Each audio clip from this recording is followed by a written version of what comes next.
Here's what to expect from the LabFlow Storage Rack from TrippNT. Labs often struggle with crowded cold storage and disorganized shelves.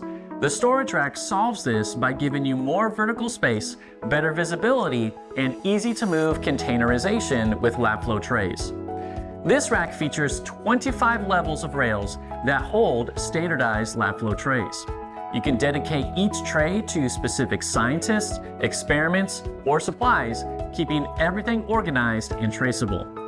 Unlike typical shelving, the tray system makes it simple to retrieve items and maximizes every inch of vertical space. There are also multiple sizes of LabFlow trays to meet any storage need, big or small. And they come in two materials, totally clear polycarbonate and also a lightweight yet durable polypropylene. The clear trays and open aluminum rails allow you to see contents from multiple angles, improving visibility and inventory control.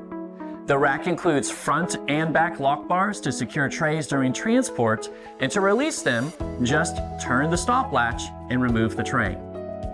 4 smooth rolling casters make it easy to move, with the front 2 lockable for stability. Made of lightweight, corrosion-resistant aluminum, the frame is welded for strength and the rails are riveted for durability. You can use the rack in cold storage at 4 degrees Celsius or in hallways, aisles, or storerooms throughout your lab. As part of the LabFlow system, the trays are also compatible with other LabFlow carts, creating a seamless storage and transport solution. We proudly make this product here in the United States, and we back it with our lifetime warranty, making it a perfect partner for years to come. And that's how you can fight disorganization with the LabFlow Storage Rack from TrippNT.